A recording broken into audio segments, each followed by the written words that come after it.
Buktinya, saya mendengar bahwa kalian sudah mulai melakukan berbagai syarat agama lama tentang hari-hari tertentu atau perayaan yang berhubungan dengan bulan, musim, dan tahun.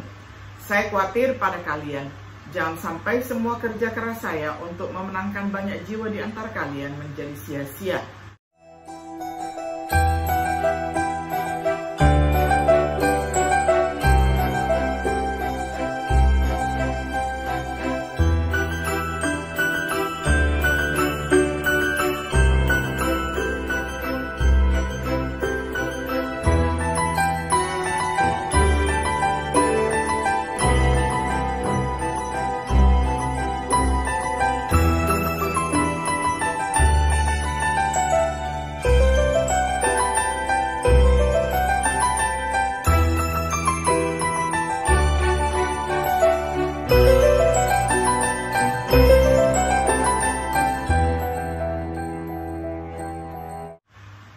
Shalom, sahabat Biblika yang dikasihi oleh Tuhan.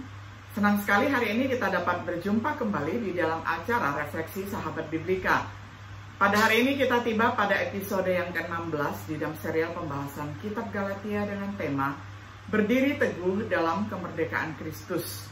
Saya akan bacakan firman Tuhan untuk kita semuanya dari Galatia 5 ayat pertama. Saya bacakan dalam terjemahan sederhana Indonesia. Dengan keadaan kita yang sudah dibebaskan sepenuhnya oleh Kristus dari kewajiban untuk hidup seperti budak, maka berdirilah teguh dalam kebebasan itu. Jangan berbalik lagi untuk hidup seperti budak dengan terus terikat pada hukum Taurat. Sampai sedemikian jauh pembacaan firman Tuhan dari Galatia 5 ayat 1. Sahabat Biblika yang dikasihi oleh Tuhan, Galatia adalah sebuah dokumen atau bagian dari undang-undang yang berfungsi sebagai jaminan hak-hak dasar. Alasan disebut demikian adalah karena pembahasan Paulus tentang perbudakan sehubungan dengan pertemuan di Yerusalem dalam berargumen bahwa kita dibenarkan oleh iman di dalam Kristus bukan karena melakukan hukum Taurat. Dengan klimaksnya ditemukan dalam teks untuk pelajaran kita hari ini, kebebasan yang kita miliki di dalam Kristus sungguh berharga dan sangat penting bagi kita untuk berdiri teguh di dalamnya. Namun sebenarnya apa yang dimaksud dengan kemerdekaan itu? Pertama, kemerdekaan yang kita miliki dalam Kristus. Kemerdekaan dari hukum Musa ini adalah perhatian utama Paulus dalam surat ini. Di atasnya ia menguraikan dalam 4 pasal pertama tentang yang dia tulis di tempat lain juga di dalam Roma 7 ayat 4-6. Kristus telah membebaskan atau memerdekakan orang-orang Yahudi dari kewajiban mereka untuk memelihara hukum Musa. Kemerdekaan dari belenggu dosa. Pemulihan tentang dibenarkan Paulus mengacu pada tidak bersalah dari dosa.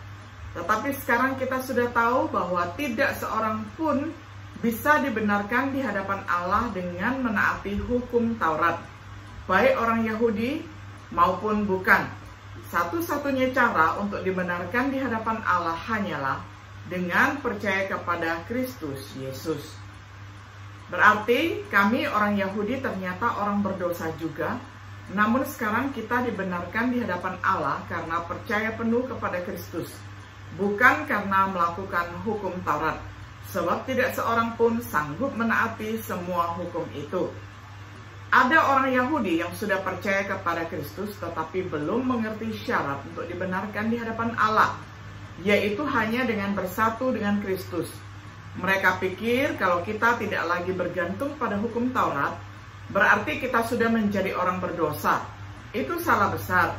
Menjadi pengikut Kristus sama sekali tidak menjadikan kita orang berdosa. Galatia 2 ayat 16-17. Jadi sekarang kita tidak perlu takut lagi pada hukuman Allah yang sebenarnya patut kita terima. Mengapa? Karena kita sudah bersatu dengan Kristus Yesus. Artinya kita tidak lagi hidup menuruti naluri yang berdosa, tetapi taat kepada pimpinan Roh Allah. Inilah yang terpenting. Melalui persatuan dengan Kristus itu, kita menerima Roh Allah yang memberi hidup dan kita dibebaskan dari kuasa dosa yang membinasakan.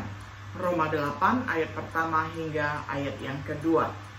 Yesus juga berbicara tentang kemerdekaan dari belenggu dosa. Jadi apa tanggapan kita tentang semuanya itu? Kalau Allah membela kita, tidak akan ada musuh yang bisa mengalahkan kita. Buktinya, Allah tidak menyayangkan anaknya sendiri, tetapi menyerahkan dia untuk menderita dan dikurbankan demi menyelamatkan kita. Kalau Allah rela memberikan anaknya yang terkasih, tentulah dia akan tetap berbaik hati kepada kita dan memberikan semua hal lain yang sudah dijanjikannya kepada kita. Jadi, siapa lagi yang akan berani mendakwa kita? Karena kita sudah dipilih Allah dan dialah yang sudah melakukan hal-hal yang luar biasa sehingga kita dibenarkan di hadapannya. Dan hal apa yang masih bisa mengancam kita? Tidak ada, karena Kristus sudah mati bagi kita. Bahkan dia juga hidup kembali dari kematian dan sekarang duduk di tempat paling terhormat di dekat Allah, yaitu di sebelah kanannya. Dari situlah dia membela kita dan berdoa untuk kita.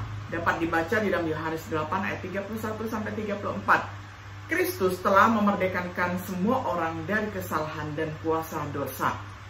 Kemerdekaan dari tradisi manusia.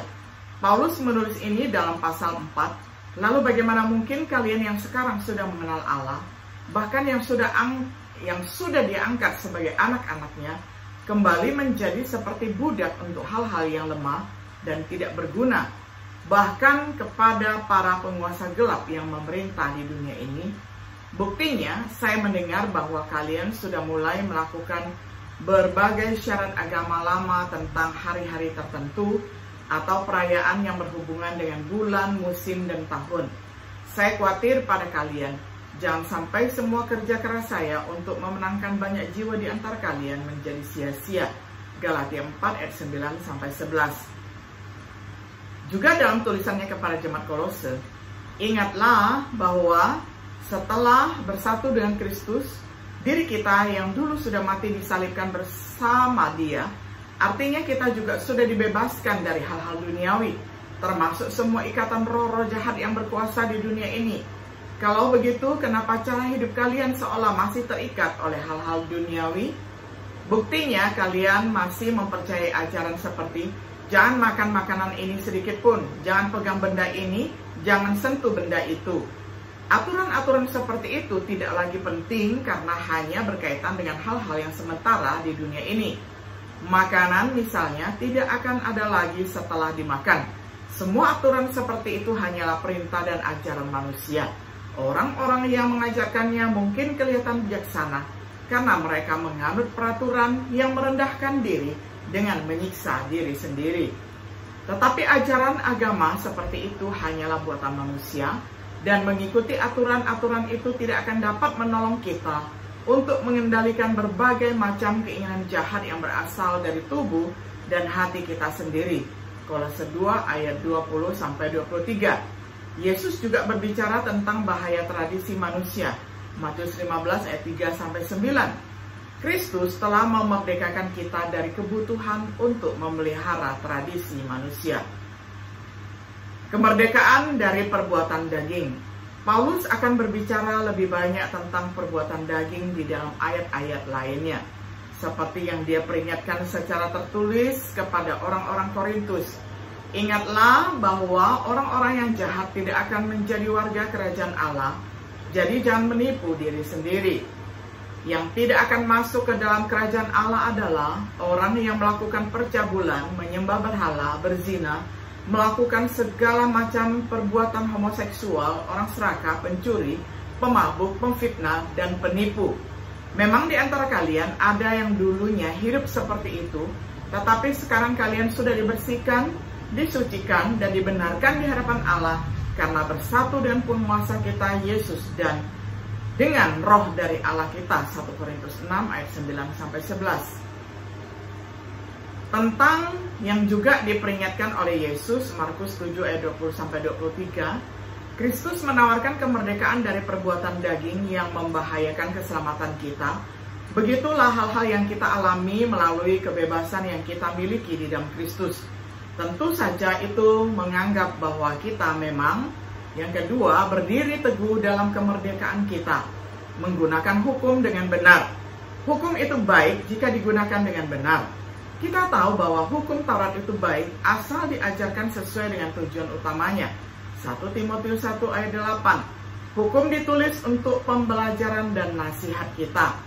Segala sesuatu yang tertulis di dalam kitab suci memang merupakan ajaran bagi kita, dan semua ajaran itu diberikan untuk menjadikan kita tabah dan kuat, sehingga kita terus berharap kepada Allah yang adalah penolong kita. Roma 15 ayat 4. Bermanfaat untuk mengajar, memberi teguran, memperbaiki kelakuan, pengajaran dalam kebenaran. 2 Timotius 3 ayat 14-17. Namun hukum memiliki keterbatasan. Hukum telah berhenti sebagai sistem pembenaran. Kalau kamu berusaha menjadi benar di hadapan Allah melalui hukum Taurat, berarti kamu seolah memutuskan hubungan dengan Kristus dan berkata kepada Allah, "Aku tidak perlu lagi kebaikan hatimu." Galatia 5 ayat 4. Hukum telah diganti sebagai suatu perjanjian. Ibrani 8 ayat 6-13. Ibadah keagamaannya telah diganti. Ibrani 9 ayat 9-10. Yohanes 4 ayat 20-24. Hukum harus ditangani dengan benar jika kita ingin mempertahankan kemerdekaan kita di dalam Kristus. Terapkan berkat kita dalam Kristus secara merdeka. Darah Kristus memerdekakan kita dari kesalahan dosa. Efesus 1 ayat 4. Pengampunan dosa dijanjikan kepada mereka yang bertobat dan dibaptis. Kisah Rasul 2 ayat 38. Darah Kristus tetap tersedia bagi orang Kristen yang bertobat dari dosa. 1 Yohanes 1 ayat 7-10. Orang Kristen perlu bertobat dan berdoa ketika mereka berdosa. Kisah Para Rasul 8 ayat 22. Roh Allah dapat membebaskan kita dari kuasa dosa. Roma 8 ayat 12-13. Tuhan dapat menguatkan kita dengan rohnya di dalam batin manusia. Efesus 3 ayat 16. Kita dapat melakukan segala sesuatu melalui Tuhan dan Kristus. Filipi 2 ayat 12-13, pasal 4 ayat 13. Kita tidak boleh ragu untuk mengakses darah Kristus dan roh Allah untuk menggunakan kemerdekaan kita di dalam Kristus. Hati-hati menghadapi tradisi manusia. Tradisi mungkin memiliki tempat pada tingkat pribadi. Roma 14 ayat 5-6. Ketika tidak diajarkan sebagai doktrin Tuhan. Markus 7-7. Ketika tidak dilakukan alih-alih menaati perintah Tuhan. Markus 7 ayat 8-9. Tetapi mereka harus ditangani dengan sangat hati-hati di tingkat jemaat. Hal-hal yang dilakukan di tingkat jemaat tentu mengikat mereka pada semua anggota. Itulah mengapa hari raya keagamaan menjadi alasan keprihatinan yang serius. Galatia 4 ayat 10-11. Kita harus berhati-hati untuk tidak membiarkan tradisi manusia menghancurkan kemerdekaan kita di dalam Kristus. Mengikuti roh dengan teliti. Kita tidak boleh menggunakan kebebasan kita sebagai kesempatan untuk perbuatan daging. Galatia 5 ayat 13. Senjata terbaik kita melawan keinginan daging adalah mengikuti pimpinan Roh Kudus. Galatia 5 ayat 16-18. Mereka yang dipimpin oleh Roh Kudus akan menghasilkan buah roh. Galatia 5 ayat 22-23. Hidup baru di dalam Kristus memungkinkan kita untuk berjalan dalam Roh Kudus. Galatia 5 ayat 25. Kita harus rajin memusatkan pikiran kita pada hal-hal roh jika kita ingin menikmati hidup dan damai. Roma 8 ayat 5-6. Sebagai kesimpulan, kemerdekaan yang kita nikmati di dalam Kristus adalah besar, yakni kemerdekaan dari hukum Musa, bebas dari belenggu dosa, kebebasan dari tradisi manusia, kemerdekaan dari perbuatan daging. Tapi itu bukan izin untuk melakukan apapun yang kita inginkan. Kita harus mengikuti hukum dengan benar, menerapkan berkat kita di dalam Kristus dengan bebas, berurusan dengan tradisi manusia dengan hati-hati, mengikuti roh dengan rajin. Dengan bantuan surat Paulus kepada jemaat di Galatia, kita akan berhasil dalam berdiri teguh dalam kemerdekaan Kristus. Sudahkah kita mulai menikmati kemerdekaan yang ditawarkan Kristus melalui ketaatan kepada Injil? Saya berdoa semoga saya dan saya sudah merdeka di dalam Kristus. dan taat kepada Injil Tuhan. Kiranya Tuhan Yesus senantiasa meneguhkan, menyertai, dan memberkati kita. Shalom.